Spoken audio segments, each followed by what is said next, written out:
The ring gate opened like a wound in space, and the Endurance flew straight. Through it, I was standing at the observation deck when we crossed into Aetherian territory. Commander Daniel Ray's, Earth's first diplomatic envoy to the Galactic Assembly, staring out at a civilization that had been sailing the stars while my ancestors were still carving stones. The sight should have filled me with wonder. Instead, my stomach dropped. There were ships everywhere, not dozens, hundreds. They moved without visible propulsion, without exhaust, without any physical logic I could name. They were enormous, luminous things shaped like folded geometry, like someone had taken mathematics and convinced it to float. Beside them, the Endurance looked like a rowboat that had wandered into a shipping lane. Our ship was good, genuinely good. The fusion drives at her back could push us to a respectable fraction of light speed. Her hull was reinforced carbon alloy, rated for deep radiation and micro-impact. Her systems were the finest Earth had ever launched. I had been proud of her when we left. I was not proud of her now, Commander.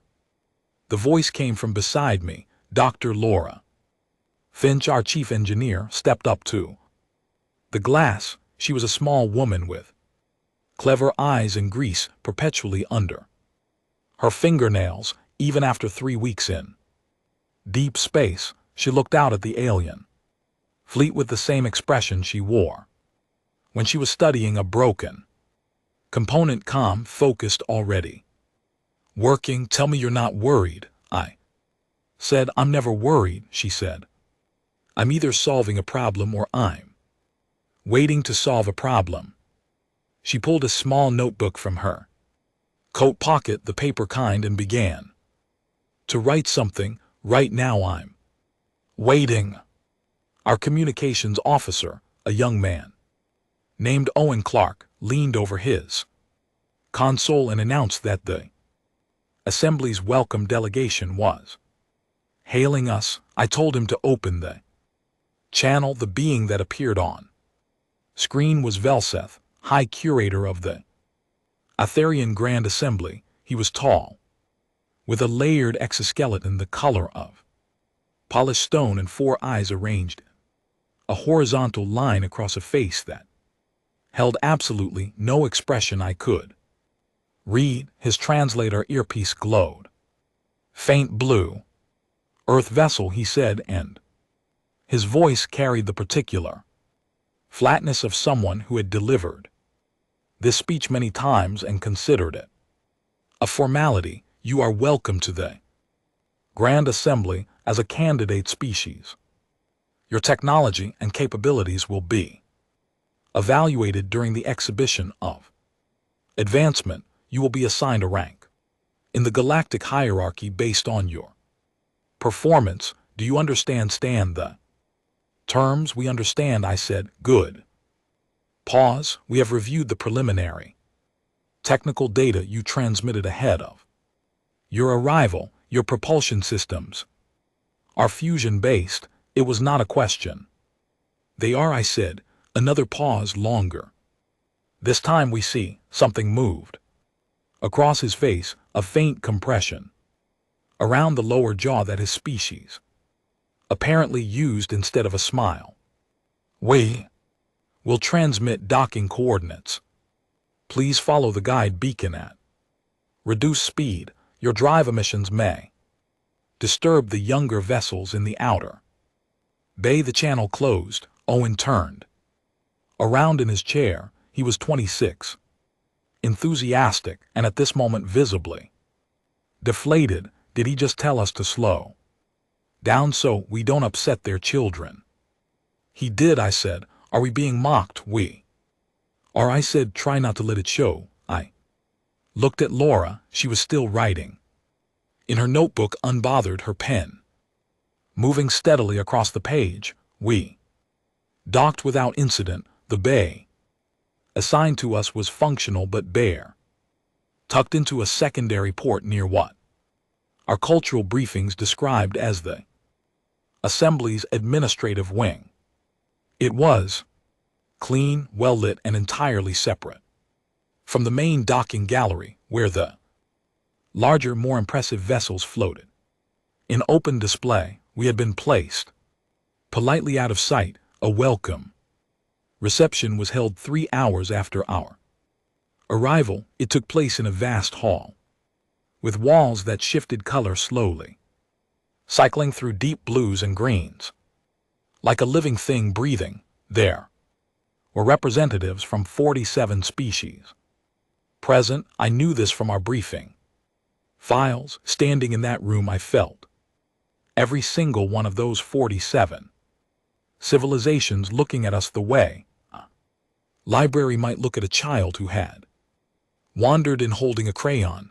I introduced myself to the room. I gave the speech our diplomatic team had prepared. It was a good speech, carefully translated, respectful without being submissive. The delegates listened with varying degrees of attention. When I finished, there was polite silence, and then High Curator Velseth rose to offer his official welcome. He spoke for several minutes about the Assembly's history, its values, its commitment to the advancement of all species.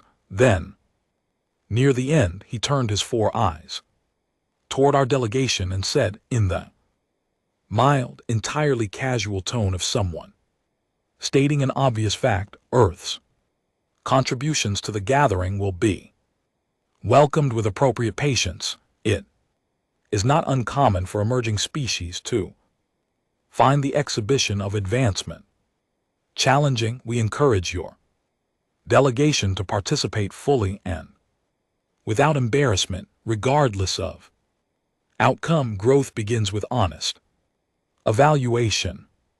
The room did not erupt in laughter. It was more controlled than that, but the sound that ran through those 47 delegations, that quiet exhalation of amusement, was somehow worse. It was the sound of beings who had already decided the outcome and found the whole thing mildly entertaining. I kept my expression neutral. Beside me, Owen had gone very still. On my other side, Laura was writing in her notebook again. I leaned slightly toward her. What are you writing? I whispered. She showed me the page without looking up. 2 words, neat and small, in the center of an otherwise empty page. Watch carefully. She closed the notebook and put it back in her pocket. Then she looked out across the room with an expression of complete unhurried calm. I did not understand it then. I did not fully understand the depth of what she meant by those 2 words, or what she had already seen in the brief hours since our arrival, or what she had already begun to plan in the quiet machinery of her mind. But I remember thinking, standing in that hall, while 47 civilizations smiled at us, that Laura Finch had never once in her career been worried about anything without having a very specific reason not to be. And I remember deciding to trust that. The reception ended. Delegates mingled twice more during that evening. Representatives from other species approached us with well-meaning condescension. One of them, a silver-skinned delegate from a civilization called the Verath Collective, patted my arm gently and told me that Earth's enthusiasm was admirable and that they had seen many young species benefit enormously from the exhibition simply by watching the more established civilizations perform. I thanked him. I smiled. I caught Laura's eye across the room. She gave a single small nod. We walked back to the Endurance through a connecting corridor that looked out over the main docking gallery. The larger ships were lit from within, glowing with energies we didn't have names for, they were beautiful in the way that mountains are beautiful, massive and indifferent and entirely unaware of you. Owen walked beside me. Silence for a while, then do you think they're right about us? I thought about the question seriously before answering. I think, I said carefully, that they have seen a lot of species come through that ring gate, and I think every single one of those species showed up looking exactly like what they were. And I think they've made certain assumptions on that. I paused. I also think Laura has been awake for approximately 37 hours and has not once stopped smiling, which either means she's about to collapse or she knows something the rest of us don't. Which one is it? With Laura said Ed, it's always the second one. We reached the ship. The docking bay hummed with the distant energy of the assembly around us, enormous and ancient, and absolutely certain of how the next few days would unfold. I was not certain, but I had learned in 12 years of working alongside Laura Finch that uncertainty was not the same thing as doubt. Doubt was when you looked at a problem and wondered if it could be solved. Uncertainty was when you didn't yet know how. Laura never doubted. She was uncertain constantly, happily, productively. She treated every unknown as a door that was simply waiting for the right kind of pressure.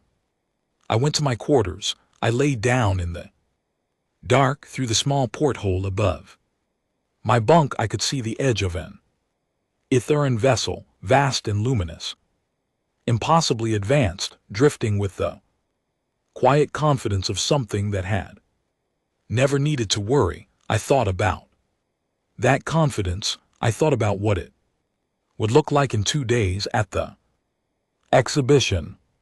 Then I closed my eyes and, for the first time since we had crossed the ring gate, I slept well. The morning of the exhibition arrived the way all high-stakes mornings do, quietly, with no fanfare, offering nothing that would tell you whether the day ahead would change everything or nothing. I ate breakfast with Owen and our navigation officer, a steady and precise woman named Claire Abbott. Claire had been calculating contingencies since the moment we entered Athoran space. She had a list of 17 possible outcomes for the exhibition, ranked by probability, printed on actual paper and folded neatly in her jacket pocket. She pulled it out over coffee, smoothed it flat on the table, and studied it with the focused attention of someone who genuinely believed that if you were thorough enough in your preparation, reality would cooperate. Laura was not. At breakfast, she had been in the cargo hold since 4:00 in the morning. When I knocked on the hold door at 7:00, she called me in without looking up. She was crouched over a device that sat on a folding work table, a collection of components that looked to my untrained eye like something assembled from a parts bin by someone working very quickly with no concern for how it appeared. There were coils of copper wire. There were sections of modified satellite antenna. There were two components I didn't recognize, small, flat panels of a material that had a faint iridescence under the cargo lights. What is that? I asked. Rigs, she said. Can you be more specific? She stood up and stretched her back. It processes certain classes of recursive mathematical problems through a lateral constraint architecture rather than a sequential one. Instead of solving a problem by computing forward through its steps, it finds the edges of where the problem cannot be true and eliminates the impossible space until only the answer remains. She looked at it. It's faster Than anything else we have. How much? Faster, she tilted her head. Depends on the problem. I looked at the panels. I didn't recognize. What is that? Material, modified polymer. I developed it 3 nights ago. You developed a new material 3 nights ago. I adapted one, she said without any particular pride. We had a micro fracture in the secondary waterline in Corridor 7, the standard sealant wasn't bonding correctly because of the thermal variance between the hull section and the pipe. I needed something with a different elasticity coefficient. I worked it out, synthesized a small batch, fixed the pipe. She shrugged. Then I realized it had some other interesting properties, so I incorporated it. I stared at her. You fixed a leaking pipe and accidentally invented a new engineering material. I didn't accidentally do anything, she said. I noticed a property and I used it. That's just paying attention.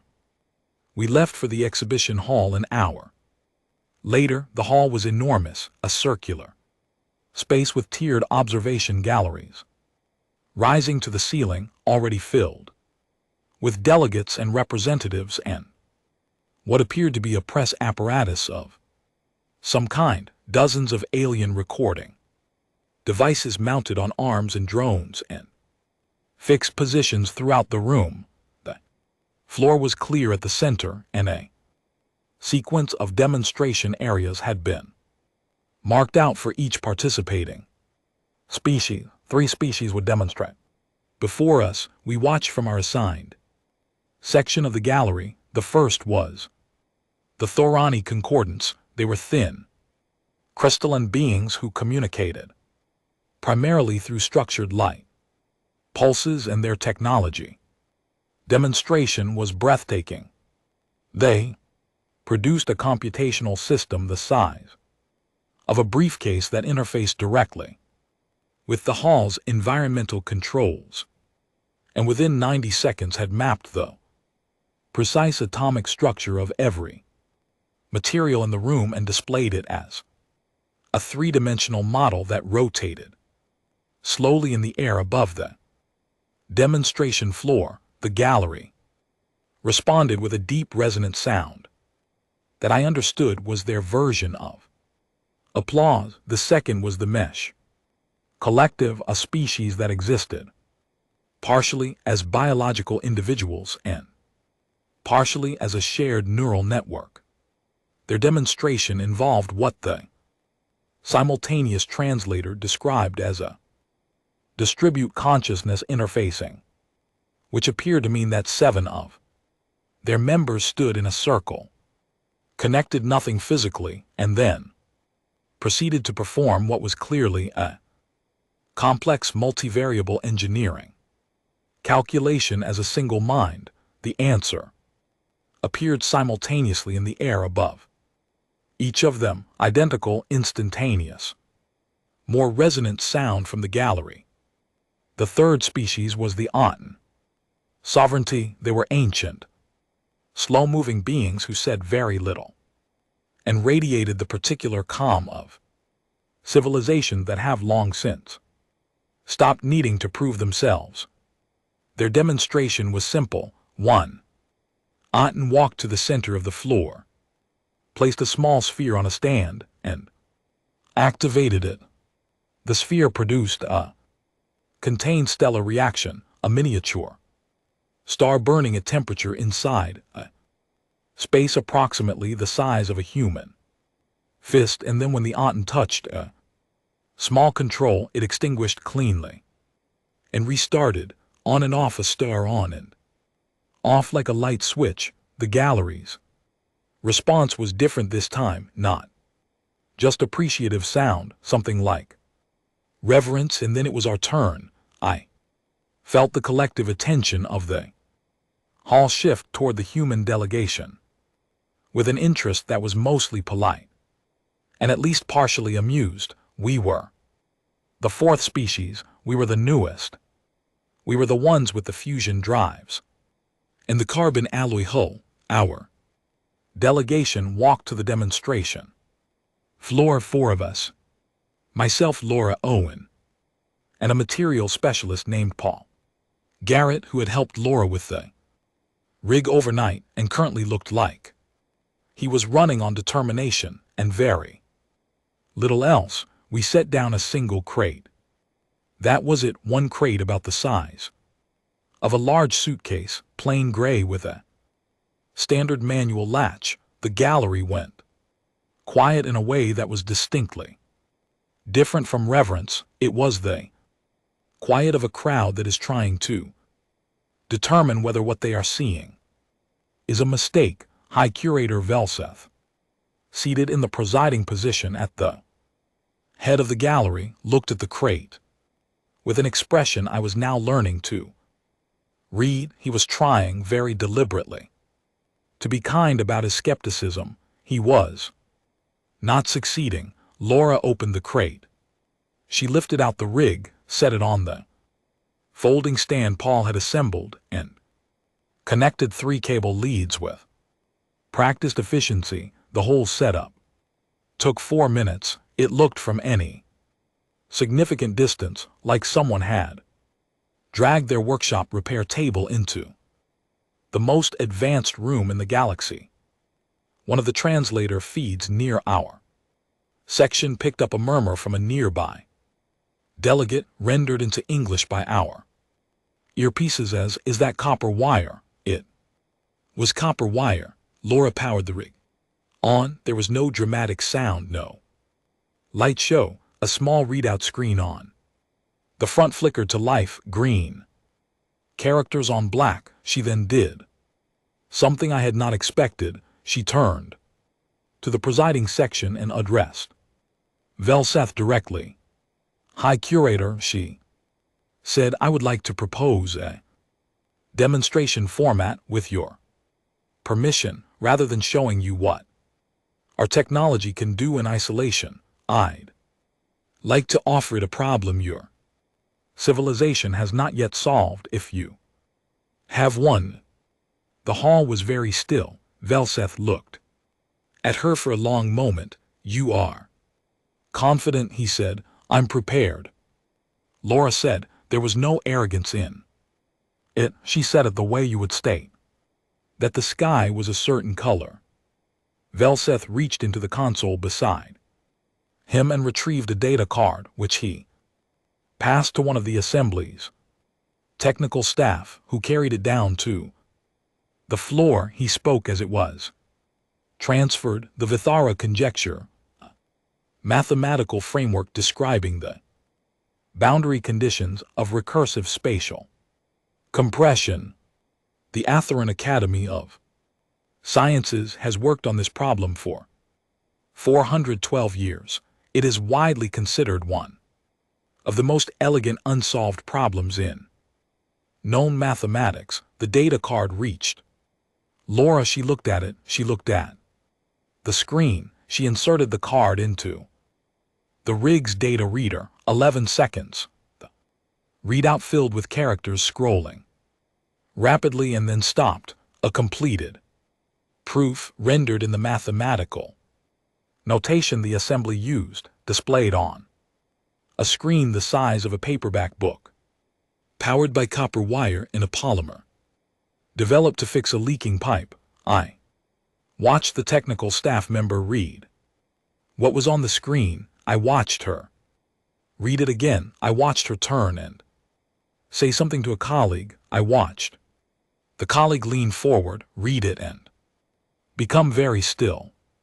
Velseth's translator earpiece fell from his jaw. It dropped to the floor of the gallery with small, precise sound that in the total silence of that enormous room was perfectly audible. He did not pick it up. He stared at the screen, then he looked at Laura, then he looked at the rig with its copper coils and its unassuming readout and its patched together construction, and for the first time since we had arrived, I saw something in his 4 horizontal eyes that had not been there before. Laura looked back at him with the same calm she had carried. Since we arrived, she was already reaching for her notebook. Owen made a sound beside me, a short, quiet exhale. Not triumphant, almost gentle, like someone watching something fall into place that was always going to fall into place. I said nothing. I just stood there and watched the gallery, that vast circle of 47 civilizations and their ancient certainties begin to recalibrate. It was not the dramatic victory moment I might have imagined.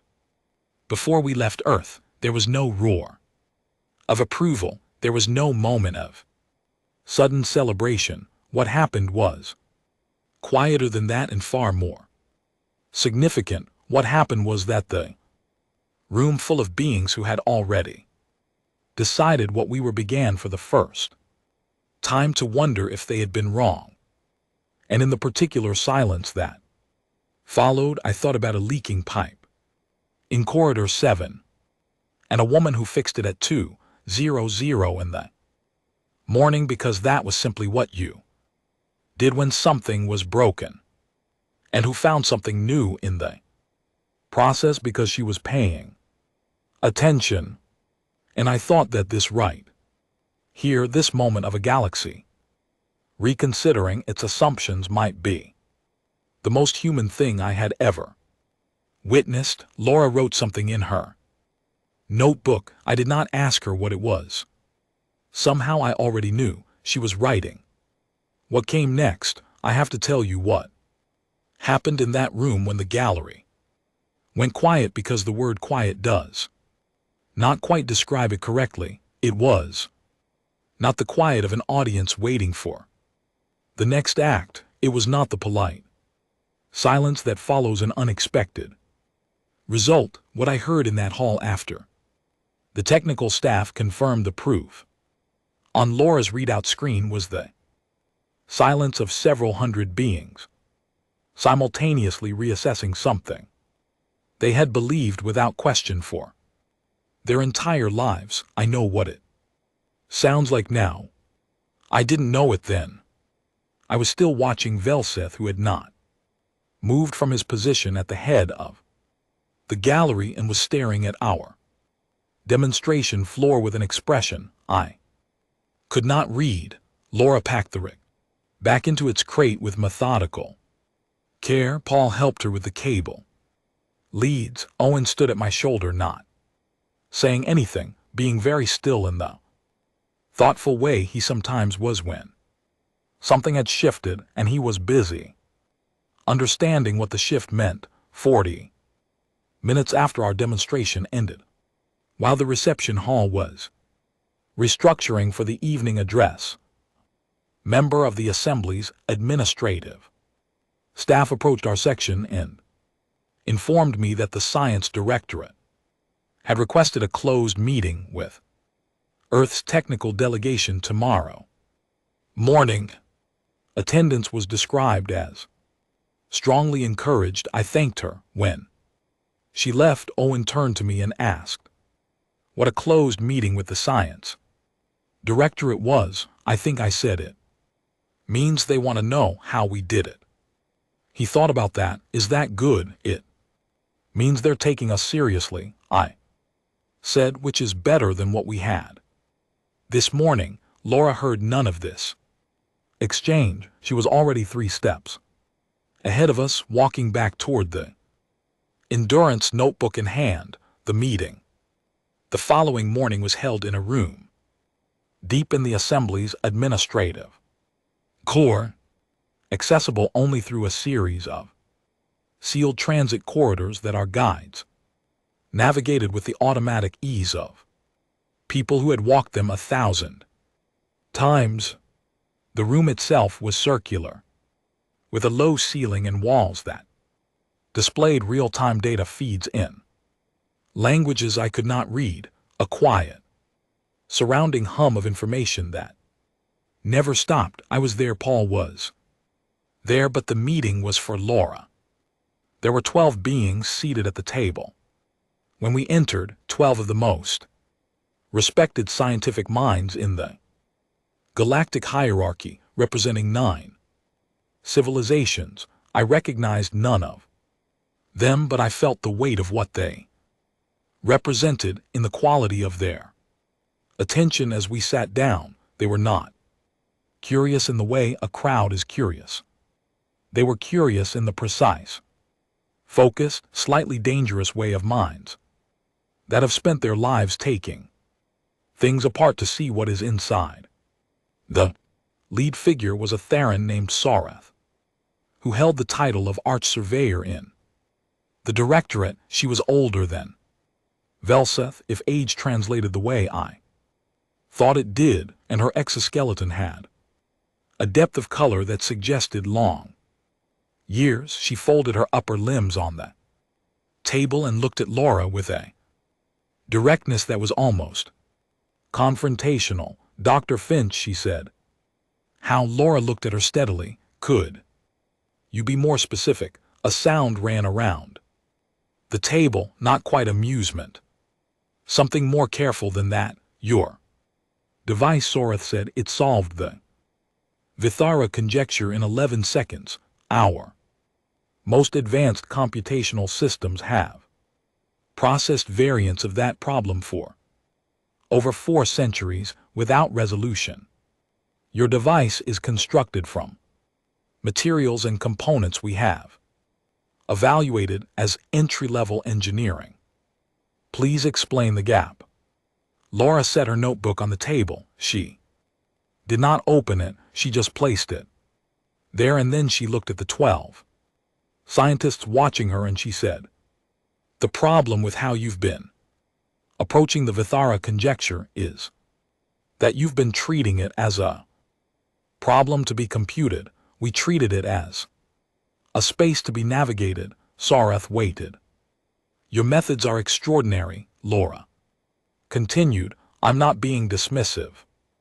The crystalline computing we saw in the hall yesterday is genuinely remarkable. Your processing speeds are orders of magnitude beyond ours, but speed applied in the wrong direction is still moving the wrong way."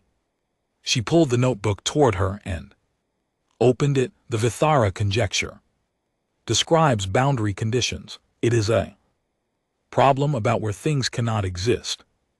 Our device didn't try to solve it by processing its logical steps forward. It mapped the excluded zones, the impossible regions of the solution space, and eliminated them until only one answer remained: lateral constraint. Architecture, you navigate around the impossible until you find the only door that's left open." One of the other scientists, a tall being from a species I didn't recognize, with a narrow head and deep-set eyes that reflected the room's data feeds, leaned forward. "Where did you develop this architecture?" Laura considered the question. "Necessity," she said. Word landed with unexpected weight. "Explain," Sarath said. "Earth's technological history is not a history of having enough," Laura said. "We developed most of our foundational engineering frameworks under conditions of extreme resource limitation. We couldn't afford to compute everything. We couldn't build systems large enough or powerful enough to work by brute force, so we learned to find the short path. We learned to look at a problem from the outside and ask, where can this not be? What can I rule out? What is the smallest possible move that gets me closest to the answer?" She paused. "We've been doing that for a long time. The rig is just the current version of something we've been building since before we had electricity." There was a long silence. Sarath said, "You are describing a philosophy born of failure." Laura didn't hesitate. "We're describing a philosophy born of survival. Failure is part of it. When you fail often enough under enough pressure, you stop being afraid of the problem and start being useful to it. She looked around the table. We failed. More times than most civilizations have. Had years of space flight and we kept going. And every time we kept going, we learned something we couldn't have. Learned from succeeding. Another of the scientists spoke, one eye. Identified from our briefing files as a representative of the Verath Collective. The same species whose delegate had patted my arm at the reception and offered encouragement. This individual was less friendly in the light of mourning. You are telling us that inferior resources produced a superior outcome. That is not a coherent position. With respect, Laura said, it's the only coherent explanation for what you saw yesterday. She reached into her coat and placed the two flat iridescent panels from the rig on the table. This material, you'll want to examine it. It has an adaptive elasticity coefficient that responds to thermal variance in a way no existing catalog material does. It changes its own binding properties under pressure, which is why it interfaces so cleanly with the constraint architecture. Your sensors flagged it as unidentified during the exhibition. The scientists leaned forward almost as one. I synthesized it 3 nights before the exhibition. Laura said, we had a fractured water line. The standard sealant wasn't bonding in the cold section of the corridor. I needed something that would work across the thermal gradient, so I worked out what properties that something would need to have, and then I made it. It took about 4 hours. She looked at the panels. I noticed it had other useful properties afterward, so I used them. The room was completely silent. Sareth looked at the panels, then she looked at Laura. You developed this material in 4 hours to fix a water pipe. The pipe was leaking, Laura said simply.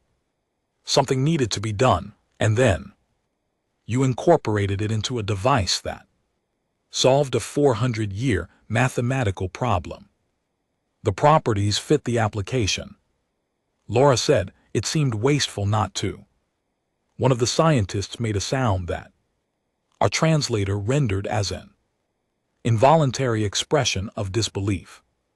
Another made a sound that seemed to have no translation at all. I watched the table of 12 extraordinary minds sitting in complete silence, looking at a material developed to fix a leaking pipe, and I thought about what Laura had said at the exhibition, that she was prepared, not confident.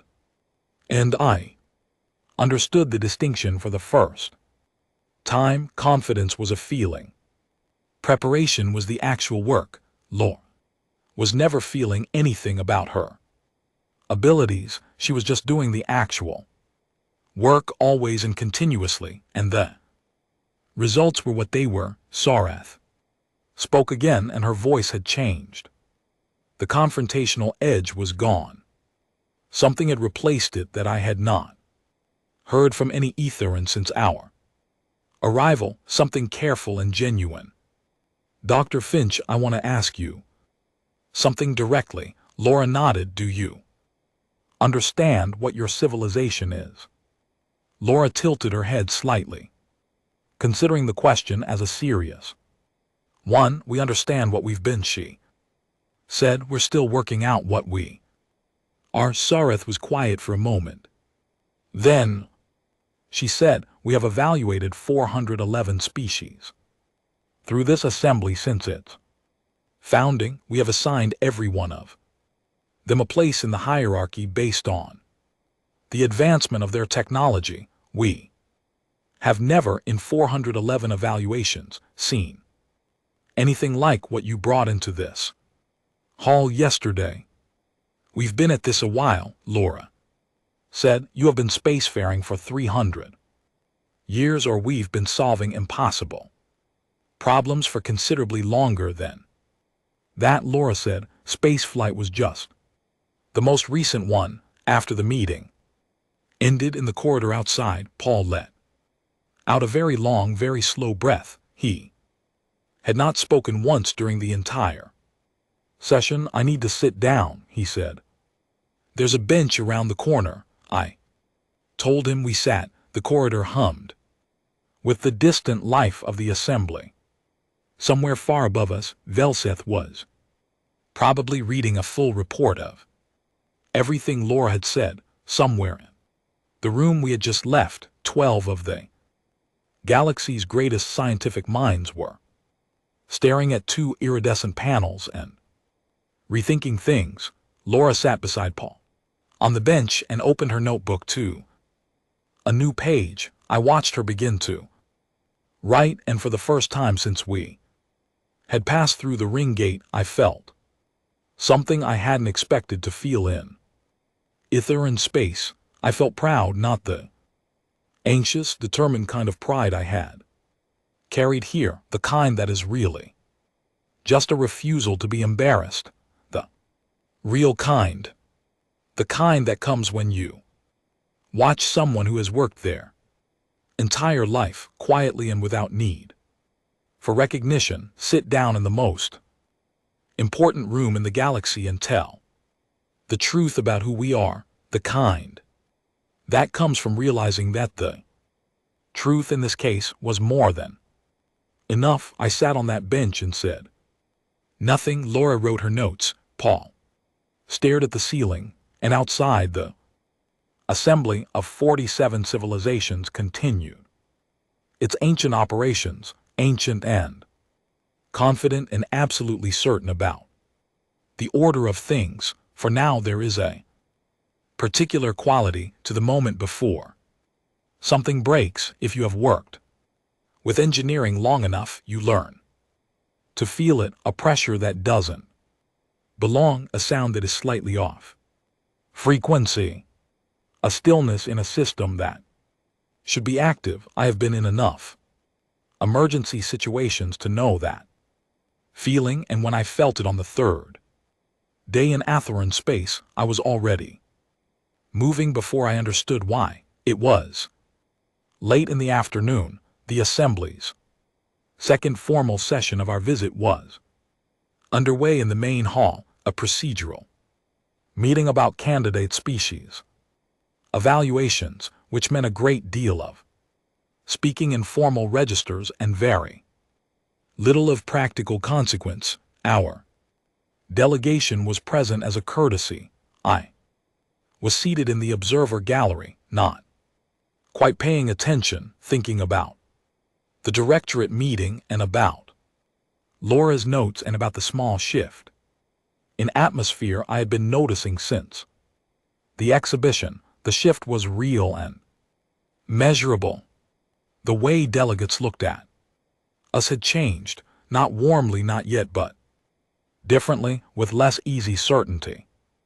There was something almost cautious in the way Velseth had greeted me that morning, the kind of caution you develop when a situation has not gone the way you expected. Then the lights changed.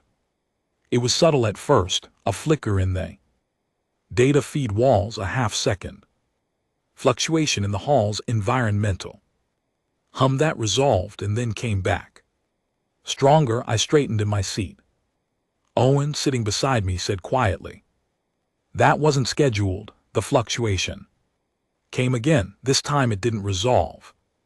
I heard the sound first, a deep structural resonance that I felt in my chest before I registered it with my ears. It was the sound of something under enormous stress, something that was trying very hard to hold its shape and beginning to fail. Then the alert systems came alive. They were nothing like human alarm systems, no klaxons, no red lights. Instead, the entire hall's environmental display shifted to a deep amber, and a voice in 17 languages said something that our translator rendered half-second later as gravitational anomaly, section 9, subdeck 4. All Personnel initiate Protocol 7. Everyone in the hall moved at once, not panic trained, 47 civilizations worth of diplomatic staff and technical personnel rising and filing toward exits, with the practiced efficiency of people who had drilled for emergencies so many times that the response was automatic. I grabbed Owen's arm. Get Laura now, tell her Section 9 Subdeck 4, tell her. It's gravitational, he was already moving. I went to find someone who could tell me what Protocol 7 was. The first Athar and official I reached was a technical coordinator named Veth, young. By the look of him, wearing the gray and blue of the Assembly's engineering staff, he was moving fast and did not want to stop, but I matched his pace and asked my question directly. Protocol 7, he said without slowing down. Evacuate and contain, abandon affected section, seal the blast doors, wait for the anomaly to resolve. What's the anomaly? He glanced at me sideways. Micro-singularity destabilized the energy output from the exhibition 3 days ago, excited a pre-existing gravitational instability in the station's substructure. It has been building, it is now an active collapse. I processed that while keeping pace with him. What does active collapse mean for the station? A brief pause. Section 9 will become uninhabitable within approximately 40 minutes if the collapse reaches the structural junction. At Subdeck 2, it propagates to 3 additional sections, and Protocol 7 stops it. He did not answer immediately. We had reached the junction of the corridor, and he turned toward the sealed blast doors at the far end. Protocol 7 manages it, he said carefully. It contains the damage. That's not the same as stopping it. He looked at me directly. For the first time, no, he said, it is not. Laura was already in Section 9. When I arrived, I do not know how she got there ahead of me.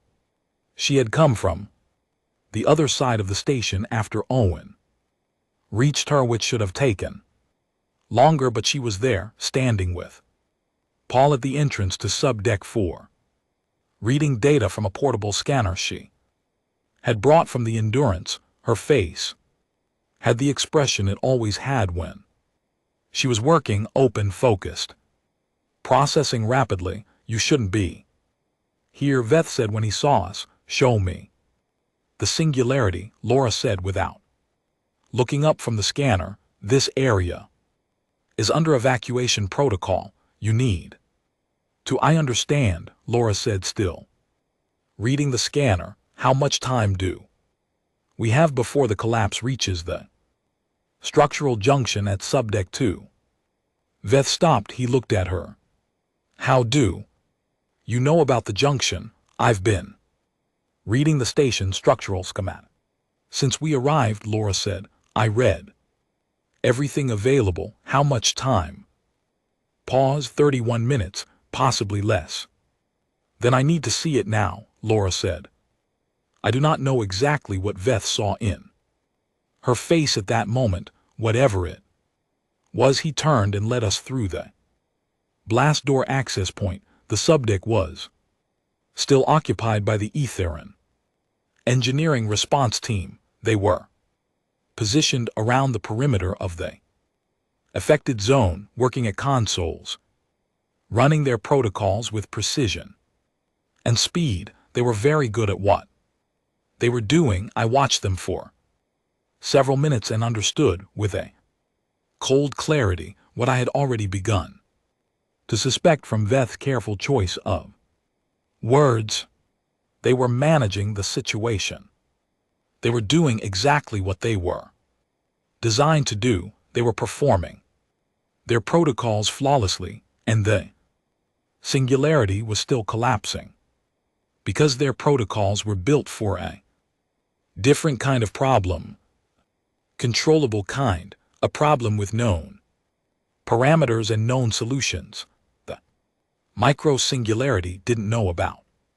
Protocols, it was doing what it was doing, indifferent to procedure, and the gap between their response capacity and the actual nature of what was happening was the 31 minutes Veth had given us.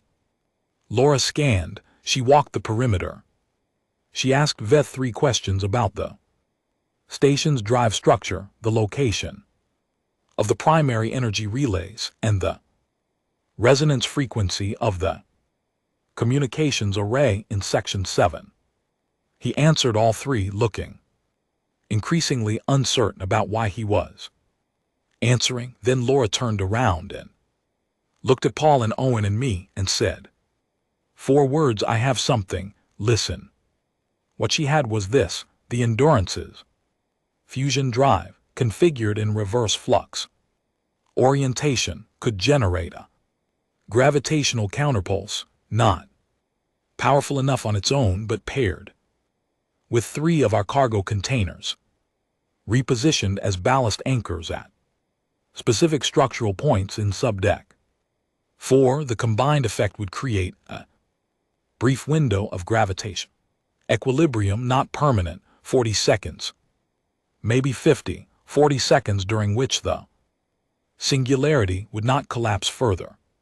40 seconds during which the communications array in Section 7 retasked to a frequency the Ethereum Directorate had formally classified as theoretically useless in the 3rd century of their spacefaring era, a frequency Laura had noticed behaved oddly under specific gravitational stress conditions, would transmit a resonance pulse into the singularities.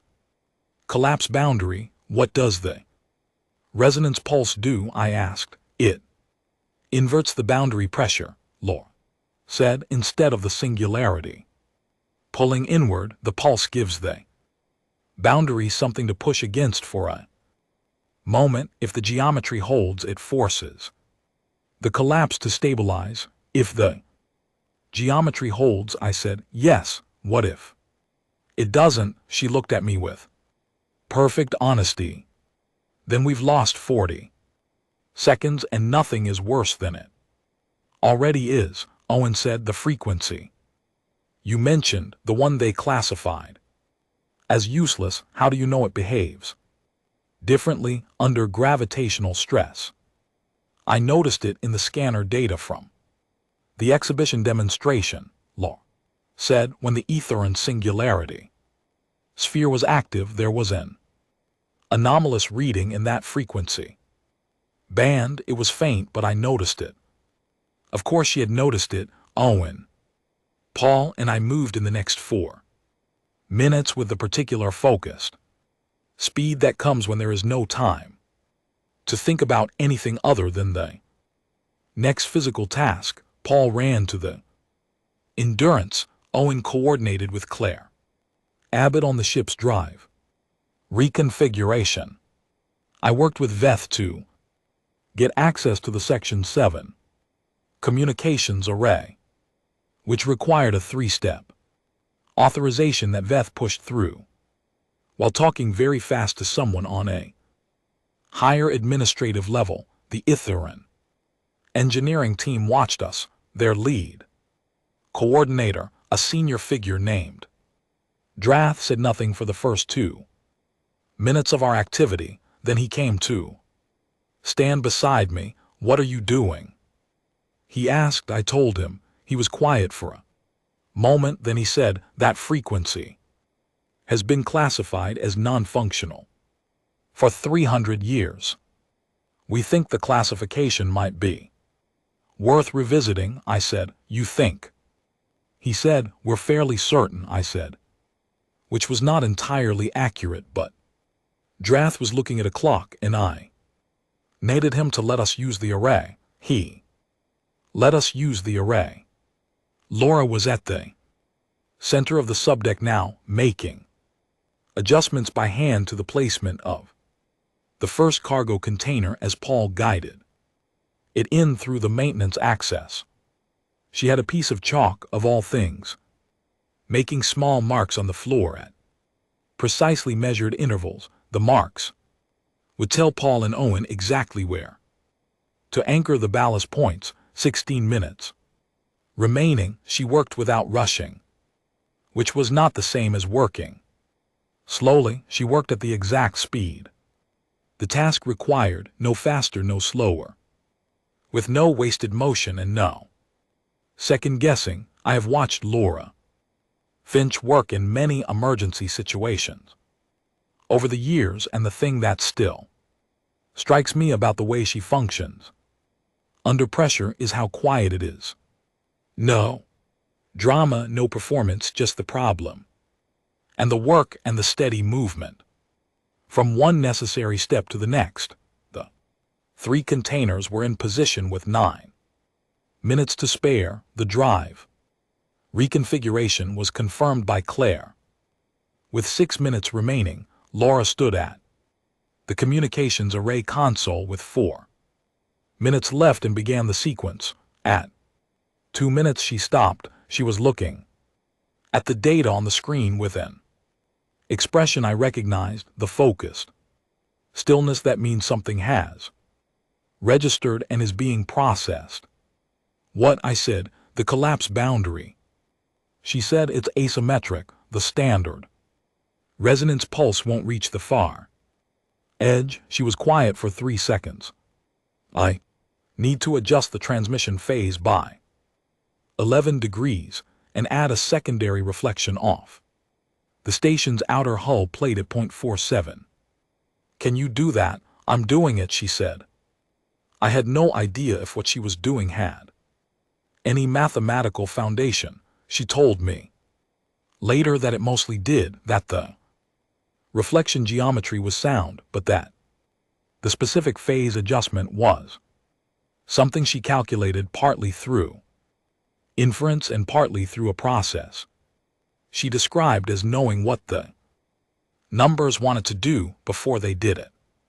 A decade of reading systems and learning their tendencies, pattern recognition at a level that had stopped feeling conscious and started feeling like instinct. She made the adjustment. 90 seconds remaining. She initiated the sequence. The cargo containers locked. The drive pulsed. The communications array transmitted for 3 seconds. Nothing happened. Then the subdeck went very still, a physical stillness. Change in the way the air felt, a pause in the structural resonance I had been feeling in my chest since I arrived. Gravitational fluctuation plateaued. Laura was making a micro adjustment at the console, fingers moving quickly, correcting something in real time, adding something that had not been in the original plan. The singularity boundary held. It held for 53 seconds, not 40, because of the adjustment she made in real time, an adjustment she could not fully explain afterwards. Sitting in the Endurance's cargo hold with Paul and Owen while the station's damage assessment teams moved through the now stable Section 9, it held. The collapse arrested. The structural junction at Subdeck 2 registered normal readings. The amber environmental displays around the station shifted after a long trembling moment back to their standard color. Draft. The Ithurian engineering laid stood at the edge of the subdeck and looked at where the collapse boundary had been. The space was clear. The numbers on his console were normal. What had been a catastrophic and irreversible event 11 minutes ago was now an engineering's incident with a recovery timeline. He stood there for a long time, not moving. I walked over to him. I meant to say something useful, something diplomatic, and measured about cooperation and shared outcomes. Instead, he spoke. First, how did you know it would work? He said, I thought about the answer I thought about the honest version of it. We didn't, I said. He looked at me. You had no certainty. We had Laura. I said. He considered that for a moment. Then he turned back to look at the empty space where a catastrophe used to be. And he said very quietly something that our translator rendered as that appears to have been sufficient. 14,000 beings were alive who had been 53 seconds from not being alive. The station held, and I went to find Laura, who was already back in the cargo hold. Notebook open, writing down what came. Next, 3 days after the station held, the Grand Assembly convened its evaluation session. The hall was the same, the tiered galleries, the 47 delegations, the environmental walls with their slow breathing colors, all of it the same as the first day, when we had walked in and felt the room's quiet judgment settle over us. Like whether it was not the same now. I noticed it before I sat down, the way the delegations oriented toward us when we entered, not the politely dismissive glance of the first day, the kind that assesses and files and moves on. This was different. This was the kind of attention that recalculates. There were beings in that gallery who had nearly died 3 days ago. There were beings whose colleagues, whose staff, whose loved ones, by whatever equivalence applied to their species, had been in Section 9. When the collapse began, they were alive because a woman with a notebook and a leaking pipe polymer had stood in a failing part of the station and refused to stop working. I sat beside Claire's Abbott, who had prepared no contingency list for this session. She had been awake for most of the past 3 days, running post-incident analysis, and had the specific exhaustion of someone who has had a very large hypothesis confirmed and is still processing what that means. Owen was on my other side. Laura was in the row behind me. I could hear her writing. High Curator Velseth took the presiding position. He moved with less of the fluid certainty he had carried in the first session. Not worse, not diminished, just different. Certainty had been replaced with something more deliberate. He opened the session in the formal register, the procedural language of the assembly that our translators rendered in careful approximation. Then he paused, and when he continued, he set aside the formal register entirely. This session, he said, was intended to be an evaluation of Earth's technological classification within the galactic hierarchy. The exhibition of advancement was designed to provide the data necessary for that classification. In 411 previous evaluations, the process has been straightforward. He stopped. It is not straightforward now, he said. Gallery was completely still. In 411 evaluations, Velseth continued, we have never had a candidate species solve an open problem that our civilization had held for 4 centuries. We have never had a candidate species develop an uncatalogued material in the interim between transit and demonstration. We have never had a candidate species successfully intervene in a Class 4 gravitational incident using technology and methods not found in any record in the Assembly's archives. He looked at me, then at Laura behind me, then back at the gallery. We have classification tiers for emerging species, developing species, advanced species, and sovereign civilizations. None of these tiers, as currently defined, accounts for what Earth's delegate agent has demonstrated. In this assembly, the gallery responded with a sound I had not heard before, not applause, not murmur, not the resonant Approval they had given the other. Exhibition performances, something more complex, more internal. I was not prepared for what happened next. I had a speech. Our diplomatic team had prepared a full address for the evaluation session, measured and thoughtful and carefully translated. I had rehearsed it. I knew every sentence. I stood up. I looked at the prepared text on the small screen at my position. I looked at the gallery and I put the screen away. I spoke without notes because what I needed to say was not in the notes.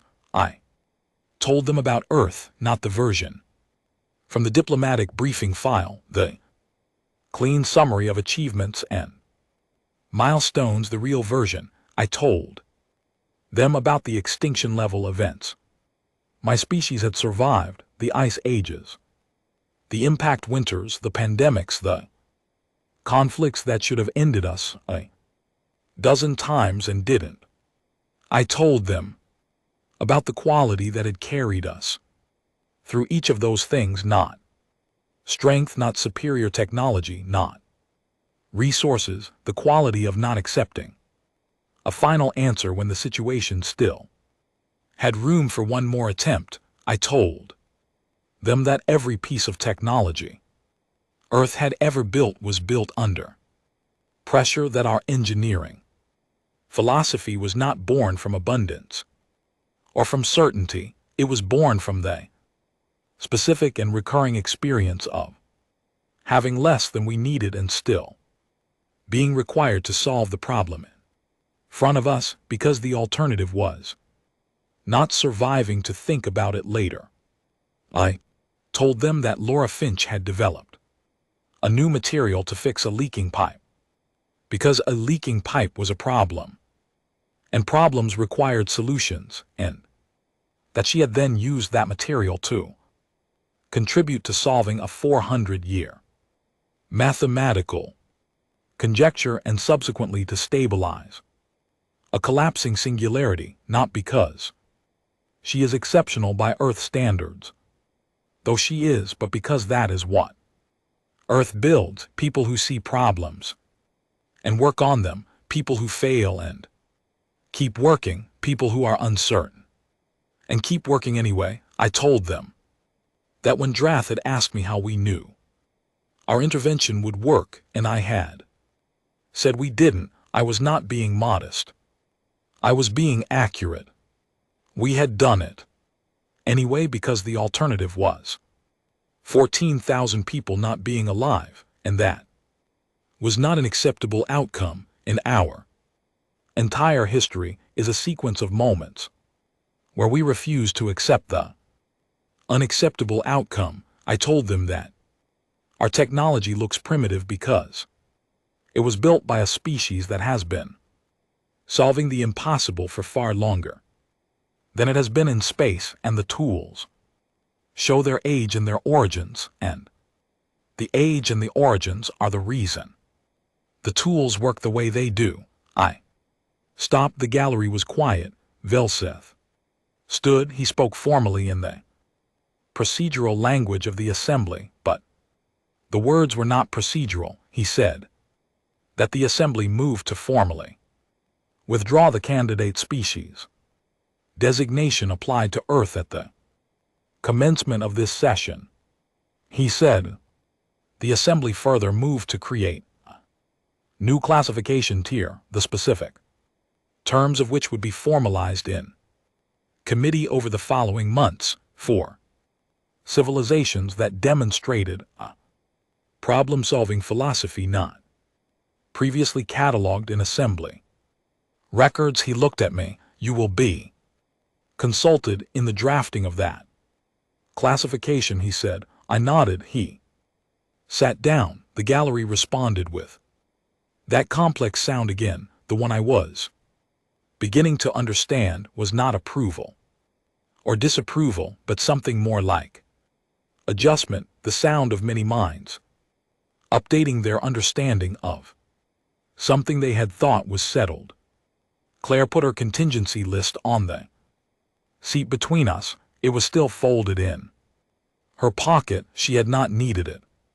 Owen was very still beside me in his thoughtful way. I turned around. Laura was not writing in her notebook. She was looking at the gallery with an expression I had never seen on her face before, not triumph, not satisfaction, in the simple sense, something quieter and more fundamental, the expression of someone who has spent a very long time working on something that mattered and has just seen the work acknowledged. It lasted for about 4 seconds, then she opened the notebook. I knew what she was going to write.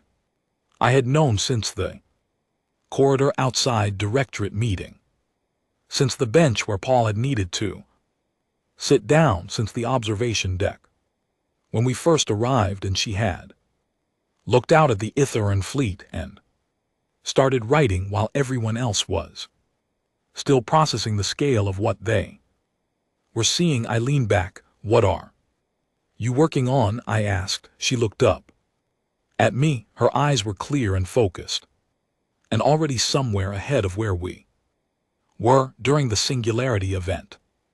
She said there was a secondary reading in the array data, a resonance pattern I didn't have time to investigate during the incident. She glanced down at the notebook. I think it describes a boundary condition in gravitational mechanics that isn't any current model. If I'm right, it suggests a propulsion application that would make our fusion drives look like what the Itharians think they look like. I looked at her for a moment. When did you notice the reading? While I was making the phase adjustment, she said. I was busy. I wrote it down so I wouldn't lose it. I thought about that in the final minute before a potential catastrophe, in the middle of a real-time correction to a system she had designed with chalk marks on a floor. She had noticed a data anomaly and written it down for later because she was paying attention. Is it possible? I asked, not whether it was achievable, not whether we had the resources, not whether the assembly would approve, just the first question, the only question.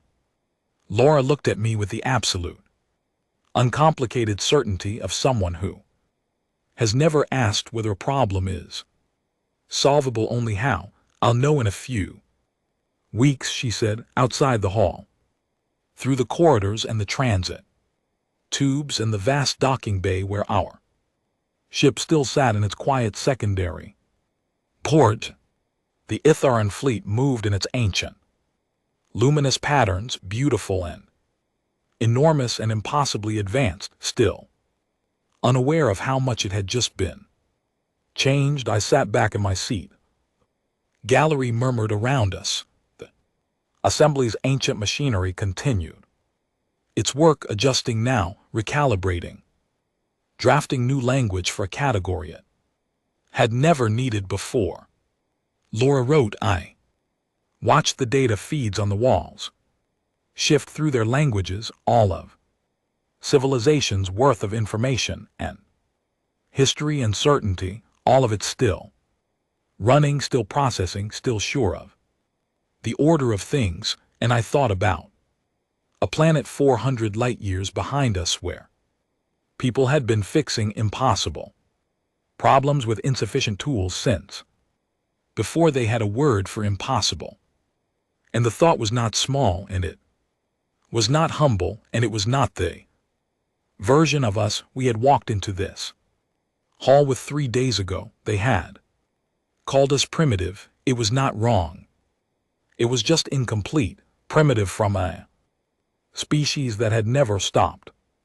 Primitive meaning first, meaning the raw form before the refinement, meaning the version of a thing that still carries the mark of everything it survived to become what it is. We were primitive the way a scar is primitive, and we were just getting started. Laura's pen moved steadily across the page. Watch carefully.